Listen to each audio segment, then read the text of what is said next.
Paz, pessoal, glória a Deus. A gente está aqui com a nossa primeira live de oração do ano. Glória a Deus. 2021, 2020 acabou, passamos, aleluia. E nós temos um coração muito alegre, né, com uma palavra de Deus para a gente compartilhar com vocês. E eu quero começar aqui com uma adoração, com um louvor. Aí para dar esse tempinho para você entrar, para você convidar alguém, para você já curtir, para você já enviar aí para quem você lembrar, você enviar. A gente vai falar aí uma palavra muito forte. Eu creio que o Senhor vai falar de forma poderosa com cada um de nós. Então eu queria que você separasse esse tempo para ouvir essa palavra. A gente sempre reclama tanto do tempo, de repente a gente ficou aí em casa com tanto tempo e agora a gente já está atrás de tempo de novo, né? Já está todo mundo compromissado e eu queria que você parasse para ouvir essa live, sabe?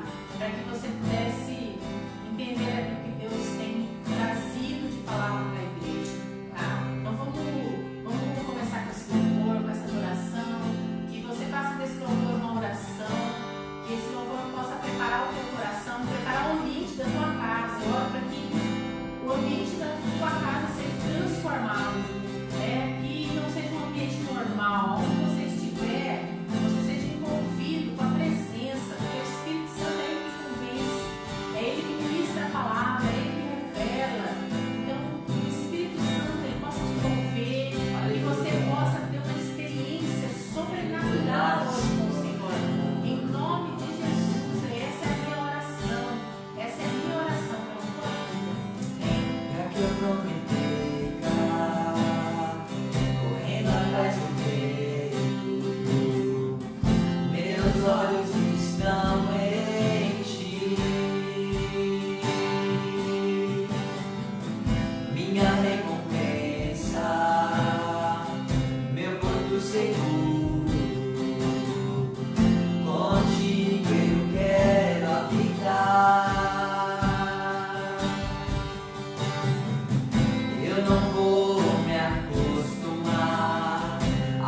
buscar a tua noiva, Senhor.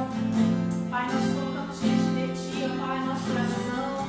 Queremos estar prontos, queremos estar preparados, queremos estar consagrados, santificados, Pai. Porque sem santidade ninguém verá Deus. Ó Pai, santifica, Pai, a tua igreja. Santifica, Pai, comece em nós, ó Pai, um tempo de consagração, de santidade, um tempo de posicionamento, Pai, um tempo, ó Pai, onde nós não queremos mais parte com o pecado, onde nós queremos mais ser santos, assim como o Senhor é santo, ó Pai. Ó Senhor, nos ajuda, Senhor, nos ajuda, Pai, nesse caminho, nos ajuda, Pai, a nos prepararmos, Pai, a preparar o caminho para o Senhor, ó Pai. Essa é a nossa oração, ó Pai. É isso que nós te pedimos, Pai. Através da tua palavra, Pai, que o Senhor venha ministrar o nosso coração. Que o Senhor venha nos conduzir, ó Pai, para que nós sejamos a noiva, Pai. A noiva que Jesus vai vir buscar. Em nome de Jesus. Aleluia. Amém. Glória a Deus. Amém. Glória a Deus, pessoal. Glória a Deus. E hoje a gente está com um tema bem agressivo. É tempo da igreja ser violenta. E eu vim de cultura, gente. O negócio é violento mesmo. É muito forte. E é uma palavra que Deus colocou no meu coração a partir de um texto muito conhecido que eu quero ler, né? Que está em Mateus 11:12. E esse texto é um texto que Jesus diz, né? Ele diz assim: desde os dias de João Batista até agora, o reino de Deus é tomado à força, e os que usam de violência se apoderam dele. Então são palavras de Jesus, desde os tempos de João Batista até agora. O reino de Deus é tomado à força, e os que usam de violência se apoderam dele. E aí eu queria que a gente meditasse um pouquinho quem foi João Batista. A palavra diz que João Batista foi o precursor. Ele veio para preparar o caminho para o Senhor. Ele se diz que ele era a voz profética, ele era a voz do que clama no deserto. Prepare o caminho para a vinda de Jesus. Isaías 40, versículo 3 a 5, existe essa profecia da voz do que clama no deserto: preparai o caminho, endireitai as veredas. Então, João Batista veio para cumprir uma palavra profética. E João Batista, todo o nascimento dele é sobrenatural. Toda a vida dele foi sobrenatural, nada foi normal na vida de João Batista. Ele era filho de Zacarias. Zacarias era sacerdote, e filho de Isabel, tá? E eles eram sacerdotes, e a palavra fala que eles eram tementes ao Senhor. E Zacarias, ele recebeu um anjo. Eu vou pegar alguns textos para a gente ler. A gente sabe que o sacerdote, uma vez por ano, ele entrava no Santíssimo Lugar. E Zacarias, a palavra fala que nesse tempo ele foi escolhido para ser o sacerdote que ia entrar. E ele entra ali, vamos ler lá, Lucas 1, de 13 a 17.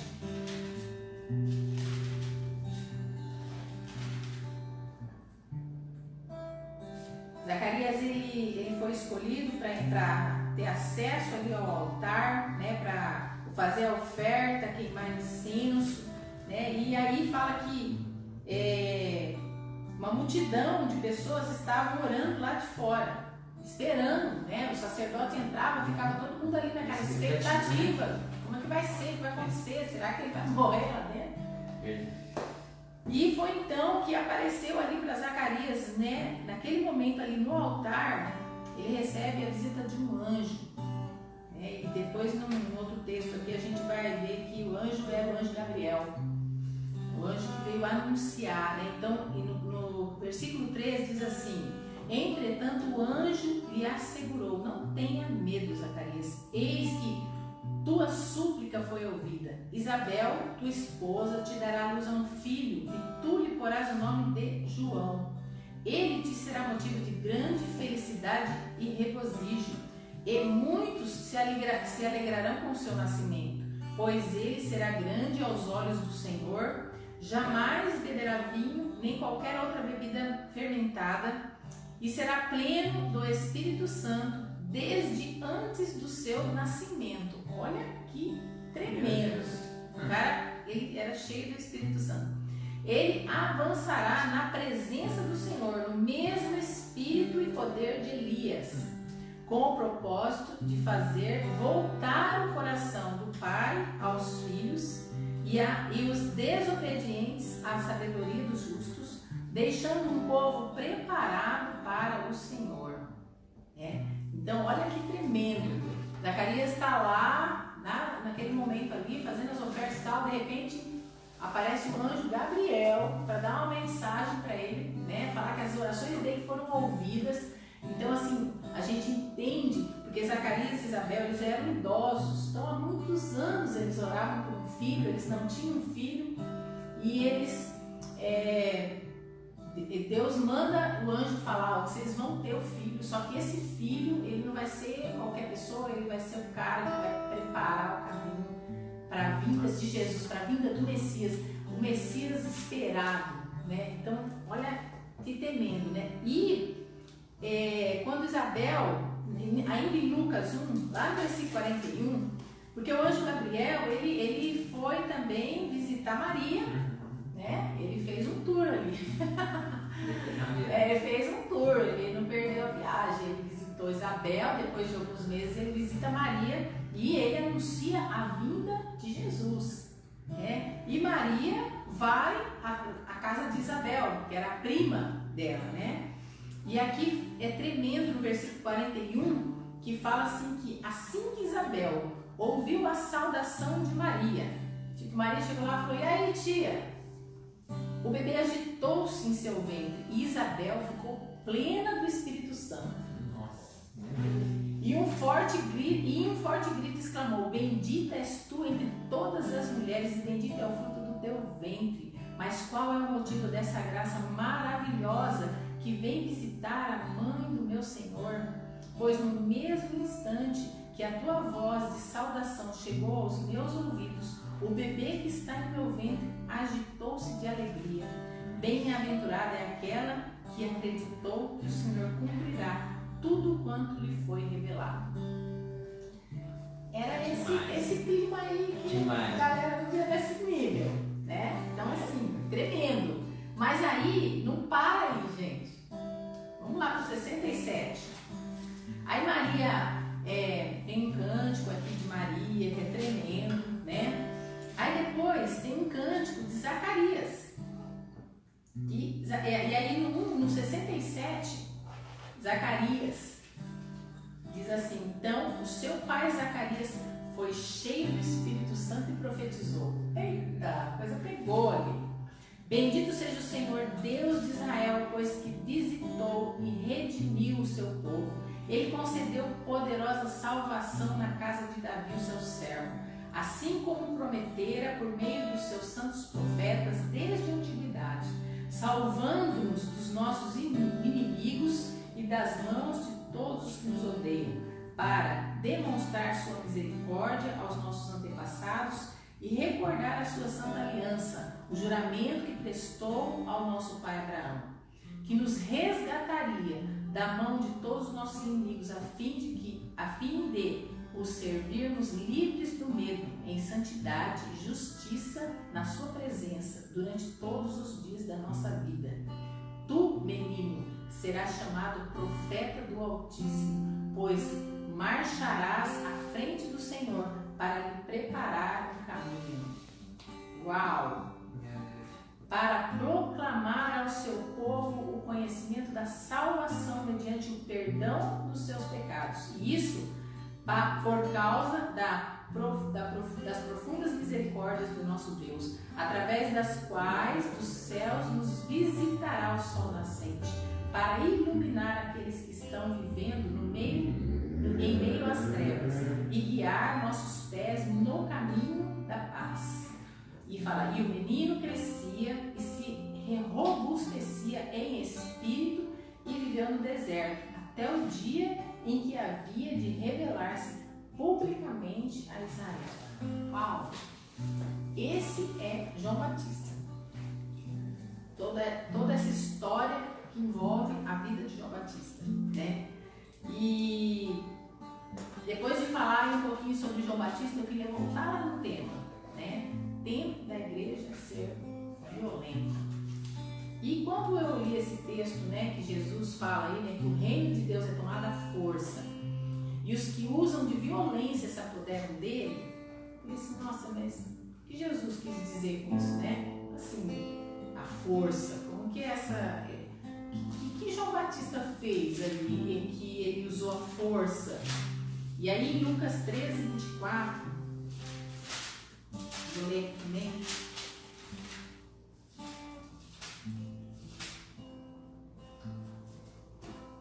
E ele lhes exortou, aqui é Jesus, né?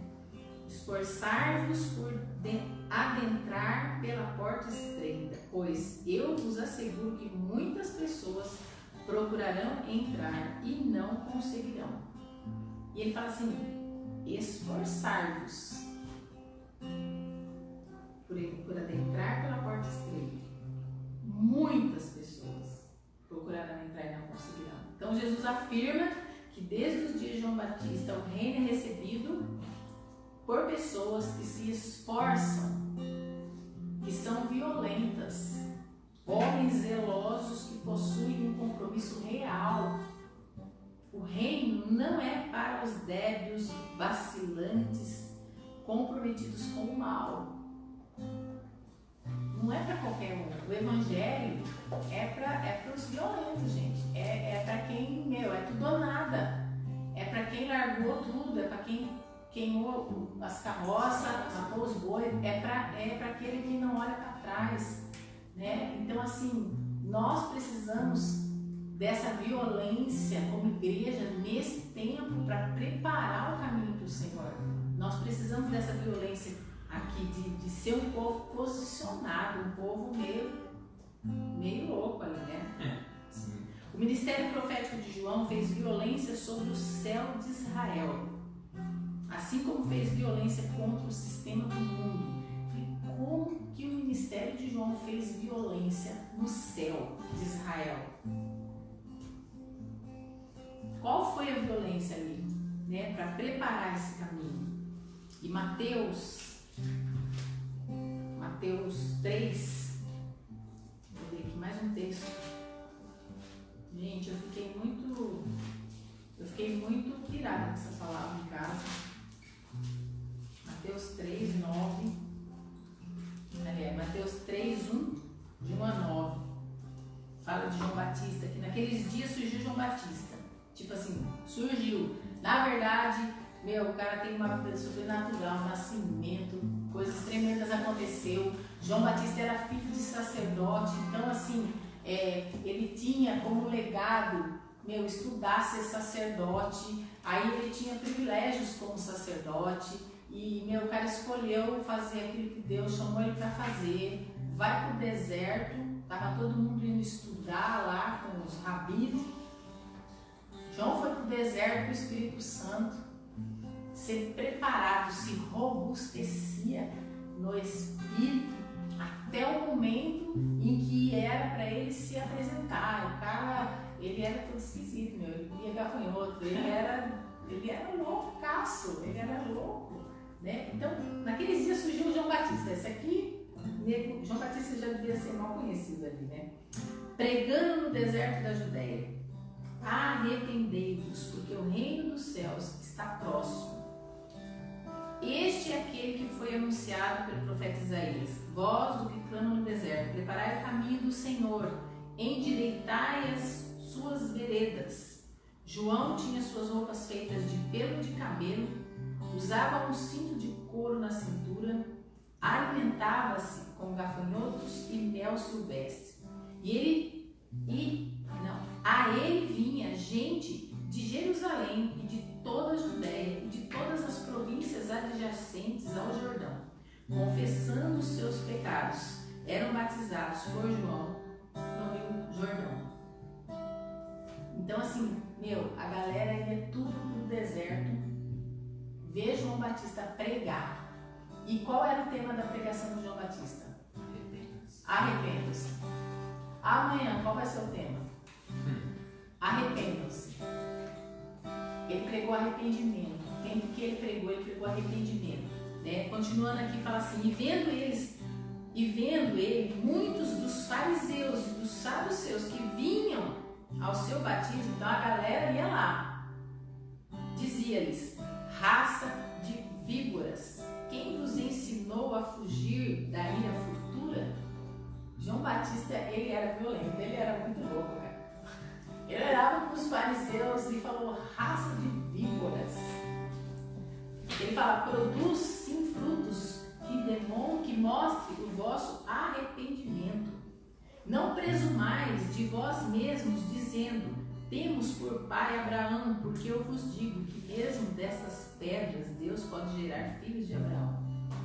Então João Batista fala: galera, não é porque vocês têm aí uma descendência aí, se vocês não se arrependerem dos pecados, da onde que vocês acham que vocês vão se livrar da ira? Exatamente. Então assim, João Batista ele era violento com o pecado. Ele era violento, ele entrava em atrito com o pecado, né? Ele confrontava o pecado da galera, entendeu? E ele fala que as pessoas iam até lá, ouvir ele, e a galera de tudo quanto é lugar. E esse era o povo de Deus, era o pessoal da igreja, e que ia lá ouvir João Batista pregar. E ele falava: galera, se arrependam, porque é chegado o reino. Jesus, o Messias, está chegando. Ele estava anunciando a primeira vinda de Jesus, o Messias. Eles estavam esperando o Messias. Ele falava: galera, o Messias está chegando, está às portas. Se arrependam, se batizem, se arrependam dos pecados. E a palavra fala que o pessoal se batizava, se arrependia.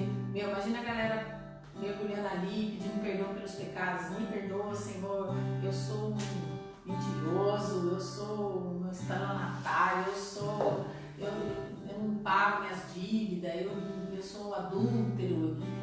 Para falar que as pessoas, elas se batizavam se arrependendo, pedindo perdão dos pecados. Então era um negócio violento, não era aquele batismo light, muito light não, né? Tipo assim, ai, eu quero entregar minha vida para Jesus, né? Nunca mais seria o mesmo. Glória a Deus, gente, nada contra. Mas o negócio é que era violento. Era pedir perdão pelos seus pecados. Confessa os seus pecados. Isso é fazer violência contra o reino, porque existe uma guerra de reinos.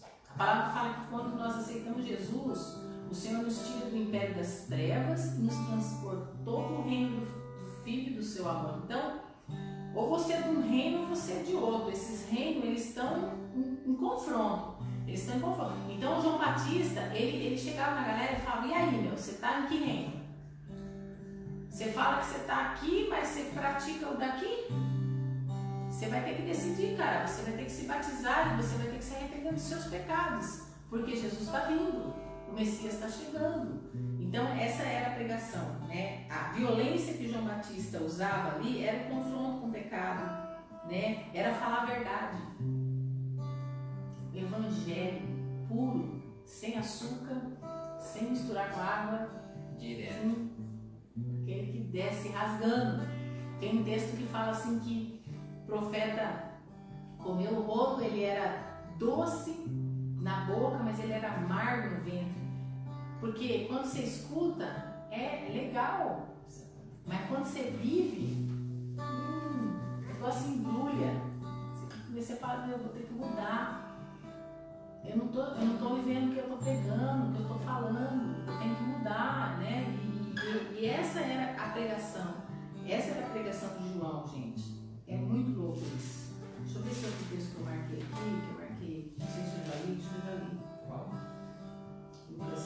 Lucas 3, 9. Não li não. Não. Lucas 3, 9. Lucas 3, 9. Ainda ali, João Batista falando ainda, né? João repreendia, eu vou ler o 7. João repreendia as multidões que vinham para ser batizadas por ele. Raça de víboras, quem vos persuadiu a fugir da ira vindoura? Produzir então frutos que demonstrem arrependimentos. Então os frutos precisam demonstrar arrependimento. E não comeceis a cogitar em vossos corações: Abraão é nosso pai, pois eu vos asseguro que dessas pedras Deus pode fazer surgir filhos a Abraão. O machado já está posto à raiz das árvores, e toda árvore que não der fruto será cortada e jogada no fogo. E as multidões que rogavam: o que devemos fazer então? Os caras ficavam apavorados. O que nós devemos fazer diante do que João os exortava? Quem tiver 2 túnicas, dê a quem não tem nenhuma. E quem possui o que comer, da mesma maneira, reparta. Chegaram inclusive alguns publicanos para serem batizados e indagaram: mestre, como devemos proceder? E João lhe respondia: não deveis exigir nada além do que vos for prescrito.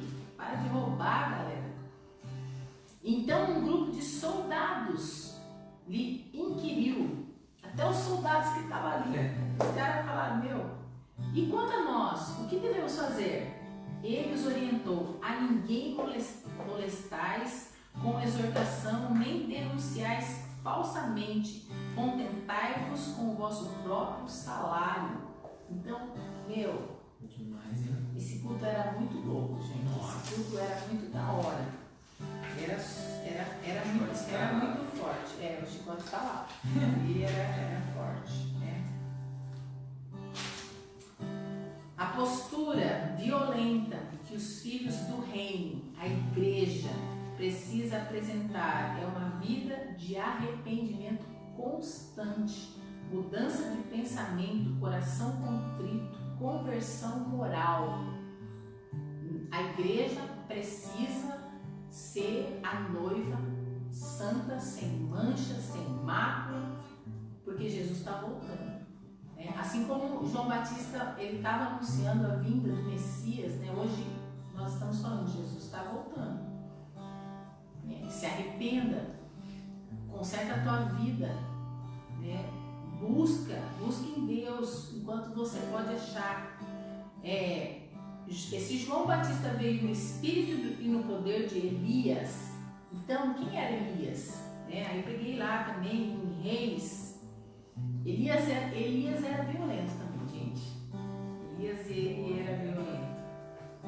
Reis 18, 17 aqui, diz que Elias ele confrontou ali todo um sistema de idolatria, de pecado.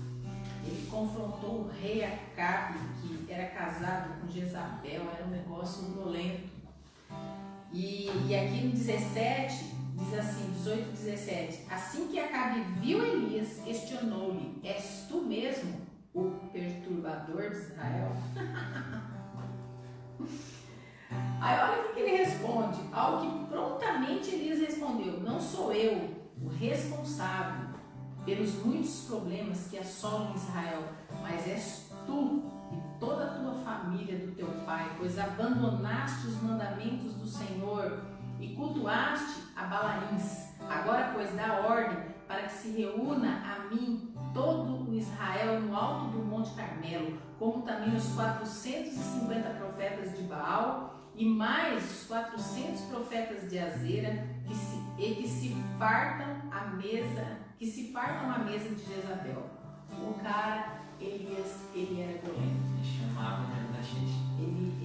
Ele confrontou o pecado, né? Então, assim, a palavra fala, né, que antes da vinda do Senhor, ele ia enviar, né, o Espírito no poder, no Espírito e no poder de Elias. Tá? Então é esse espírito violento que fala a palavra, que prega a verdade, que confronta o pecado, é esse que precisa ser dessa geração. geração é a que está esperando. Jesus está voltando, gente. Jesus está aí. Os sinais estão aí, as coisas estão acontecendo, os cenários estão sendo preparados. Né? E nós precisamos ser essa igreja posicionada. Quando nós confrontamos o pecado, nós perturbamos o sistema. Então, aqui, quando Acabe fala para ele, você é o perturbador, por quê? Porque lá atrás, ele chegou para Acabe e falou, não vai chover assim, segundo a minha palavra. Não vai nem cair orvalho. E sumiu. E o rei ficou sem chuva, quebrou tudo, 3 anos e meio. Procurando Elias. Ele procurou Elias em todo lugar. Eu creio que Deus colocou Elias embaixo com um manto de invisibilidade, porque ele não achou Elias. Só que daí Elias aparece para ele ali, ó. E aí, Acabe? Tem um copo d'água aí? De volta, tô na área, cara. E você é um perturbador. Ele falou, não é por minha causa. Né? Não é por minha causa que Deus fez parar a chuva. É por tua causa, por causa da tua família. Né? Porque ele era o rei de Israel e é ele que tinha feito aliança com Jezabel. É ele que autorizou a entrada dos ídolos e corrompeu todo o povo de Israel. Então Elias ele confronta o pecado ali. Ele falou, não é comigo, é você. E ele fala, tem mais, chama toda essa galera lá no monte, nós vamos ver agora quem que é o Deus de Israel. Né? Quem é o violento? Então é o fogo, gente. Vocês conhecem a história, vocês conhecem, né? Será que hoje a igreja tem perturbado o sistema de corrupção, de pecado, de destruição de família, de princípios a favor da vinda, de princípios a favor da vida e da decência? Será que a igreja tem feito esse papel? Será que a igreja tem perturbado? Né? Assim como quando o rei viu Elias ali, ele falou, vem esse cara perturbar. João Batista perturbava, os fariseus iam lá, o que esses caras... os caras na sinagoga, lá de boa, no conforto e tal. Cadê a galera do culto? Tá tudo no deserto. Ouvindo João falar de arrependimento. Eles iam lá ver o que está acontecendo. E chegava lá e ele falava, e aí, raça do Bíblia, o que vocês estão querendo? Vocês acham que vocês estão salvos? Então, assim, gente, essa ousadia, né?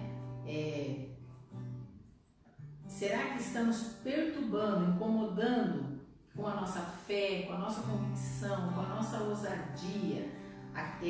Aquele que chega causando porque sabe quem representa, né? Aquele que, ele está seguro, ele sabe quem ele é em Cristo, ele sabe da retidão dele diante do Senhor, né? Como o Davi fala, Senhor, pode sondar meu coração, pode esquadrinhar, porque eu tenho seguido a tua vontade. Será que nós podemos, como igreja, falar isso? Senhor, eu estou aqui, pode olhar, eu tô limpa diante do Senhor, né? E nós temos que ser a igreja, né? Nós temos que ser essa igreja que confronta o pecado. Por isso que eu falei dessa violência. A igreja precisa ser violenta, a igreja precisa confrontar o pecado, a igreja precisa pregar e alertar. Jesus está voltando, né? A palavra fala que, assim como nos dias de Noé, todo mundo estava distraído e provavelmente Noé estava lá falando, vai chover, cara, Deus está falando, Deus falou comigo. Falou com você, quando que Deus falou com você mesmo, Noé? Faz quanto tempo? Faz 80 anos? Eita, Noé, E assim, Noé, firme naquilo, ele sabia o que Deus tinha falado para ele sabia quem ele era para Deus, ele sabia a missão dele. Acabou, galera. Eu vou fazer a minha missão. Não importa se eu estou incomodando, não importa se as pessoas estão fazendo chacota. Você não sai. O cara lá, o cara é virgem. Bobão, tal. Cara, tô de boa. Eu sei que eu sou para Deus. Eu sei o que eu quero com Deus. Então essa igreja que precisa se levantar, né? Essa igreja que precisa despertar, acordar, né? Às vezes a gente está meio cá, meio lá, né? Meio santo, meio profano. Não, a gente tem que agora não ter mais acordo com o pecado, é santidade, é vida de santidade. E um outro personagem da Bíblia que eu queria falar que é Paulo. Paulo, ele era violento. Ele, em Atos 24, ele também é chamado de perturbador. Não sei se alguém já te chamou de perturbador, tipo na tua casa, que você fala, vamos orar. Você só fala de Jesus. Cara, você só sabe falar disso. Fome, cara. Ora rápido aí. Cara, perturbando todo mundo. Atos 24 aqui, ó. Passados 5 dias, desceu a Cesareia o sumo sacerdote Ananias juntamente com alguns líderes dos judeus e um advogado chamado Tertulo, os quais apresentaram diante do governador o seu protesto contra Paulo. Quando foi requerida a apresentação de Paulo, conforme Tertulo a acusá-lo, excelentíssimo Félix, havendo nós, por intermédio, desfrutando de um longo período de paz, bem como por tua providência, reformas são continuamente implantadas nessa nação. Em tudo e em toda parte nós reconhecemos os teus benefícios com profunda gratidão. O excelentíssimo Félix, ele dá aquela puxada de saco ali. Portanto, a fim de não tomar mais tempo, rogamos-te o favor de ouvir-nos por breve momento.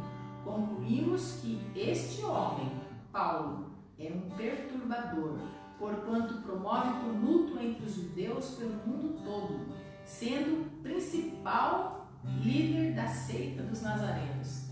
Eita, esse era Paulo, cara. Ele perturbava onde ele chegava, gente. Ele fazia diferença onde ele chegava. E o que Paulo fazia? Ele pregava. Ele pregava a verdade, porque Paulo, ele viveu muito tempo na mentira. E quando ele conheceu a Jesus e ele conheceu a verdade, o cara ele se converteu e ele virou um trem. Da mesma forma que ele era intenso e ele matava em nome de Deus, ele foi intenso para morrer por Jesus. Então é disso que a gente tá falando. Às vezes o cara é intenso no pecado, o cara vive na vida do pecado, nossa, o cara topa qualquer parada. O cara é maior louco. Aí ele conhece Jesus, daí ele vem pra igreja, aí ele fica não, ô louco, né, tal, boa, fica, vamos jejuar aí, não consigo se comer e tal. Você ficava bebendo 3 dias sem comer nada. Exatamente. Você virava, agora você vai numa vigília, maior sono e tal, trabalhar amanhã, cara. Então, cadê a intensidade? Cadê a violência?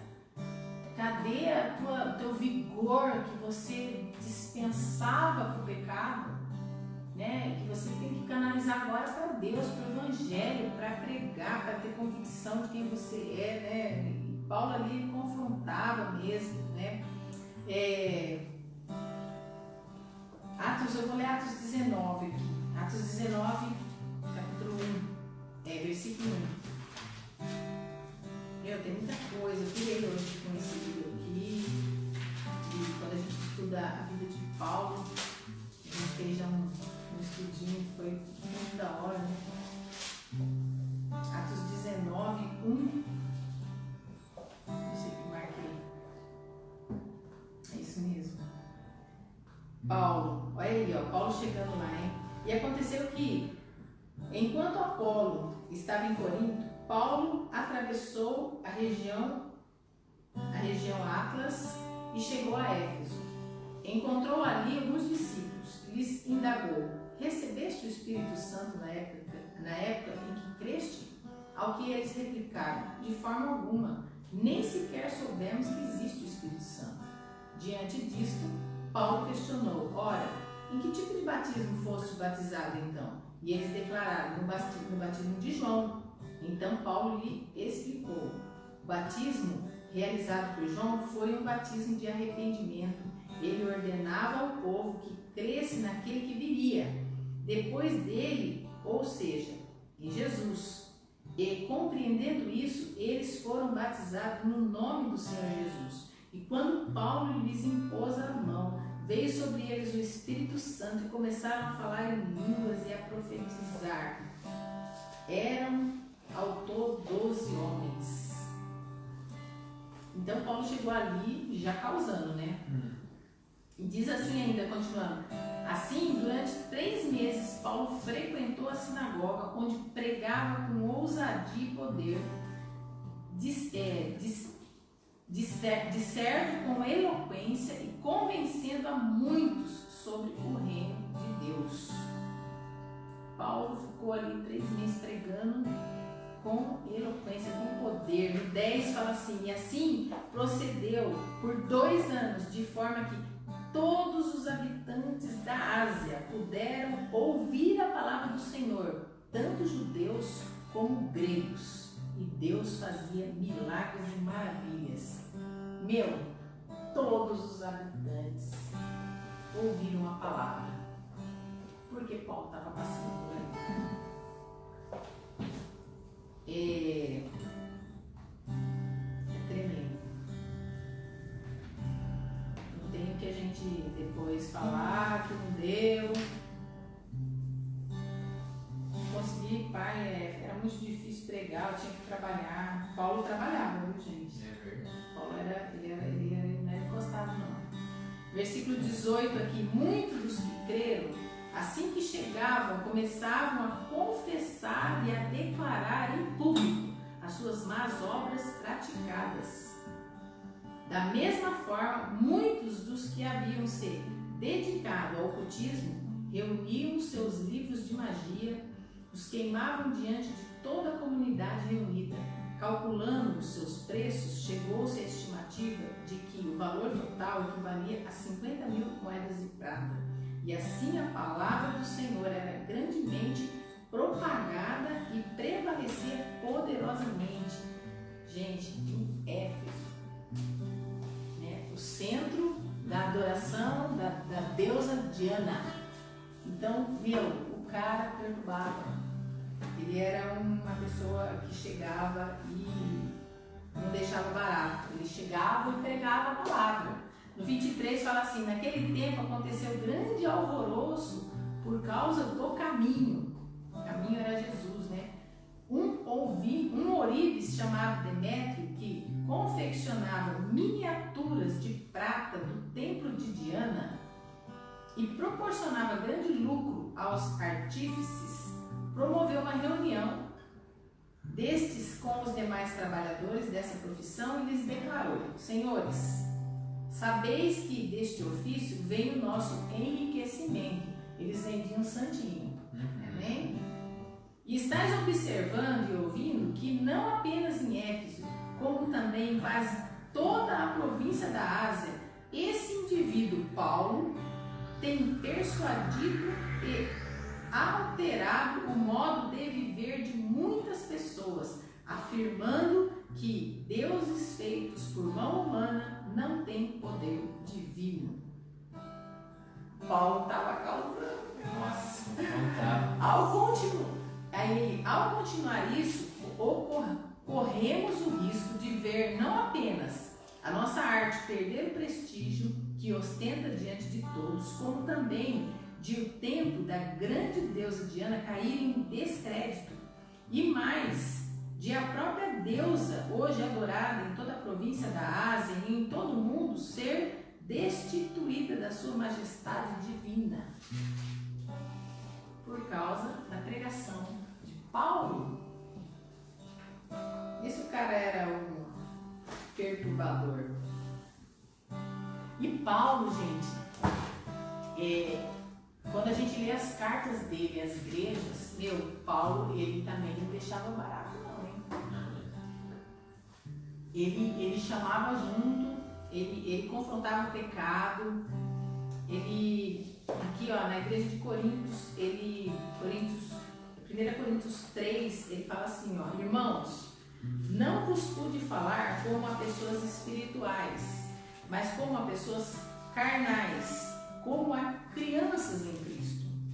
O que vos dei para beber foi leite, e não leite sólido, não alimento sólido, pois não podeis receber, nem ainda agora podeis, porque ainda sois carnais, visto que campeio entre vós todo tipo de inveja, discórdia, por acaso não estáis sendo carnais, vivendo de acordo com os padrões exclusivamente mundanos. Paulo chegou junto lá, ele chegou a confrontar o pecado, ele falava, galera, vocês são tudo carnal, não tem nada de espiritual aqui, vocês estão tudo viajando. Vocês estão tudo viajando, cara. Vocês se reúnem, mas vocês têm inveja, vocês têm tudo no meio ali. Aí lá em Coríntios 5, versículo 9, já vos adverti por carta que não vos associeis a nada que fosse imoral. Dizendo isso, não me refiro às pessoas imorais desse mundo, nem aos avarentos ou aos ladrões, ou ainda aos idólatras. Se assim fosse, seria necessário que saísse do mundo. Entretanto, agora vos escrevo para que não vos associeis com qualquer pessoa afirmando ser irmão, for imoral ou ganancioso, idólatra ou caluniador, embriagado ou estelionatário. Com pessoas assim não deveis sequer sentar para uma refeição. Paulo, ele chegava junto com a galera. Sabe, que momento que, a igreja parou de falar de pecado?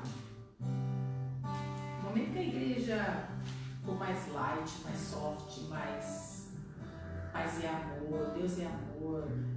Deus é amor, mas Deus ele é justiça. Jesus disse, né, que ele não veio trazer a paz, mas a espada, né? Ele veio para separar. Jesus veio para causar. Ele já chegou mudando o calendário. Parou, vamos começar tudo de novo. E a hora que ele voltar, vai mudar de novo. Vai começar um milênio, vai parar de novo. Então, assim, é para causar, e ele deixou a igreja aqui para continuar a obra, para continuar aquilo que ele fez. Paulo, ele fala, sejam meus imitadores, porque eu sou imitador de Cristo. Então Paulo, ele chegava e falava, galera, tem pecado, você isso, você tá ali saindo com a mulher, porque tem umas coisas aqui que, acho que é esse aqui, 1 Coríntios 11, 17. Apesar de tudo, não vos elogiarei quanto à instrução que passo a vos dar agora, porquanto as vossas reuniões produzem mal e não bem. Em primeiro lugar, porque eu ouço dizer que há divisão entre vós quando vos reunis como igreja, e até certo ponto eu acredito que isso esteja ocorrendo. Paulo fala, galera, esse culto aí, Deus não está aí não. Está tudo dividido. E a gente às vezes, cai num automático, né? Você vai na igreja, aí você dá o dízimo, aí no mês que você ganha uma grana, você dá uma oferta, aí você fala, nossa, que da hora, eu tô na frente, né? Dando oferta, dando dízimo, nem chorei para dar o dízimo, mó alegre. Como se fosse algo nosso, né? Gente, 2 Tessalonicenses, Paulo, capítulo 3, versículo 6. Caros irmãos, em nome do nosso Senhor Jesus Cristo, ordenamos que vos afasteis de todo irmão que vive sem trabalhar, olha aí, hein? E porquanto não de acordo com a tradição que recebestes de nós, porque vós mesmos sabeis como deveis seguir o nosso exemplo, pois não vivemos de forma ociosa durante o tempo que estivemos convosco, nem comia de graça dos alimentos de ninguém, pelo contrário, trabalhava dia e noite com esforço e fadiga, a fim de não ser pesado a nenhum de vós. Não porque não tivesse esse direito assegurado, mas porque era nosso objetivo vos oferecer exemplo em nós mesmos, a fim de nos imitar. Quando ainda estávamos convosco, vos ordenamos isso: se alguém não quiser trabalhar, também não coma, pois somos informados de que alguns entre vós andam desocupados, sem querer trabalhar e se intrometendo na vida particular dos outros. Quer ser mais claro que isso? Paulo, ele era violento, cara. Paulo, ele era violento. Ele não alisava crente. Ele não tinha medo de, tipo, meu, a galera vai embora. Ele falava, meu... Não vou ser amigo de ninguém, ninguém vai querer ser meu amigo. Meu, vai baixar o dízimo. Ele falava, eu trabalho, cara. Eu tô aqui, eu trabalho. Né? Eu tenho meu sustento. Então, assim, galera, esse nível aí. A igreja precisa ser mais violenta. E a igreja não precisa ser violenta para apontar o pecado dos outros. A igreja precisa ser violenta para examinar a sua vida. Examine cada um a si mesmo. Olha para você. Pede para o Espírito Santo, como é que eu tô nesse cenário? Né? Quais são os meus padrões? Porque às vezes a gente está tão confundido, a gente está seguindo o padrão do mundo. Só que nós não vamos ser julgados segundo o padrão do mundo, nós vamos ser julgados segundo o padrão de Deus. Né? Não adianta a gente achar, não, mas agora pode, tá tudo certo, todo mundo faz. Não é isso, pecado é pecado. Mas agora tem a lei. Daí tem a lei, continua sendo pecado. Continua sendo pecado. E a gente às vezes pega firme nos pecados grandão, né? Tipo, né? Pecado de imoralidade sexual, adultério, cara mentiu. Mas o cara, meu, não paga as contas, o cara é maledicente, pecados que passa batido. Passa batido para os homens, né? Para Deus não, né? Deus ele está vendo, ele está olhando lá e ele está falando igual o Paulo, falando, vocês se reúnem. Essa reunião aí não tá virando nada, cara. Não está saindo do teto esse louvor, essa adoração. Por quê? Porque tem divisão, porque tem briga, porque tem inveja, porque tá todo mundo desviado. Exatamente. E Paulo e Silas, gente, Paulo e Silas, em Atos 16, tem mais uma. Mas Paulo causando mais uma vez, tá? Atos 16, 19. Percebendo que a sua esperança de lucro havia se esgotado, que Paulo acabou de libertar uma moça que era dominada por demônios de adivinhação e os caras ganhavam dinheiro com a mulher. Paulo falou, sai em nome de Jesus, acabou. A menina não adivinhava mais nada. Os caras que tinham lucro, já era. Os proprietários da escrava agarraram Paulo e Silas e os arrastaram para a praça principal diante das autoridades e, apresentando aos magistrados locais, os acusavam afirmando: estes homens, sendo judeus, perturbam a nossa cidade. Olha, Paulo perturbando. Pregam costumes que a nós, romanos, não é lícito. Atacam também e também pouco prática. Então a multidão unânime os atacou e os magistrados rasgaram-lhes as roupas, ordenando que fossem açoitados com varas. Depois de tê-los espancado muito, os jogaram na prisão, recomendando ao carcereiro que os vigiasse com toda atenção. Havendo recebido tal ordem expressa, eles o lançaram no cárcere interior e lhe prenderam os pés no tronco. E aí Paulo parou. Que jeito. Parou nada, gente.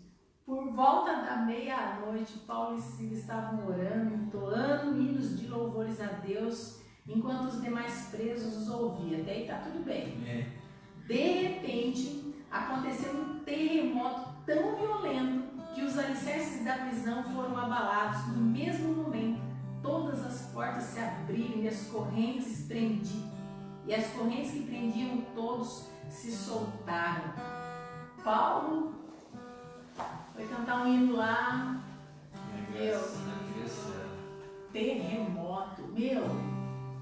A gente tem que ter essa consciência de que quando a gente tem uma conexão com Deus, você está online ali, né?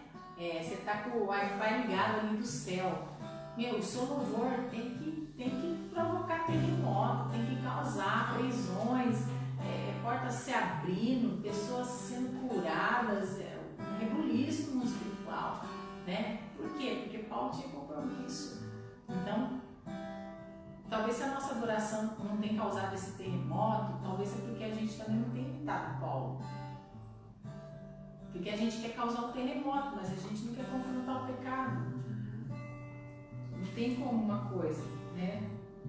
Ou uma coisa ou outra, né?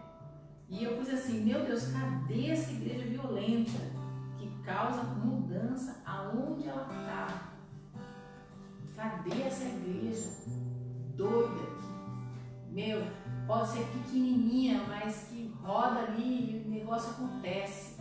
As coisas acontecem, as pessoas se convertem, mudam de vida, se consagram, né? Então, assim, eu estou falando de violência contra as trevas, né?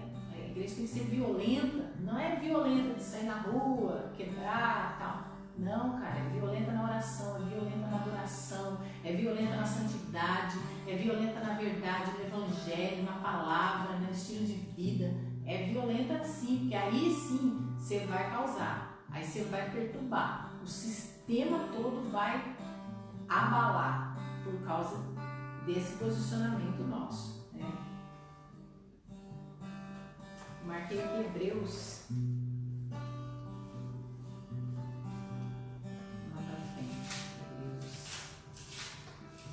Hebreus 11:7 fala que Noé, acho que é isso.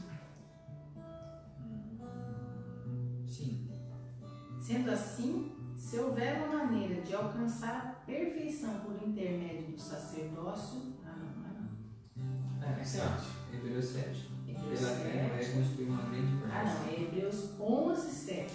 Não é Hebreus 7. Hebreus 11:7. Eu estou no 7. Eu estou no 11 e me achei aqui. Pela fé, quando divinamente orientado acerca dos acontecimentos que ainda não podiam ser vistos, movido por santo temor, construiu uma arca a fim de salvar a sua família. Por intermédio da fé, ele condenou o mundo e tornou-se herdeiro da justiça que vem pela fé. Então, quando você é justo, você condena o mundo.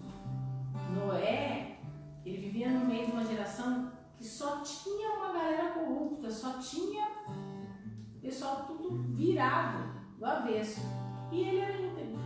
Então, tipo assim, Deus olhou e falou, dá pra ser íntegro. Exatamente. Dá pra ser. Ele é, né? Tipo assim, se não tivesse ninguém, né? Deus ia olhar e falar, não tem jeito mesmo, ninguém conseguiu. Mas se um conseguir, ele condena aquela geração.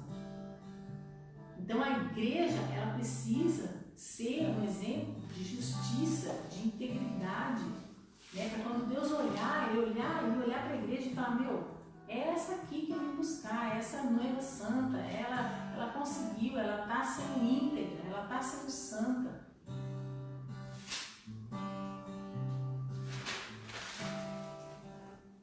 Gente, tem muita coisa. Tem muita coisa para estudar. Estuda a respeito dos apóstolos. Os apóstolos, eles foram violentos. Os caras pregavam e as coisas aconteciam. Eles chegavam, eles mudavam todo um sistema, né?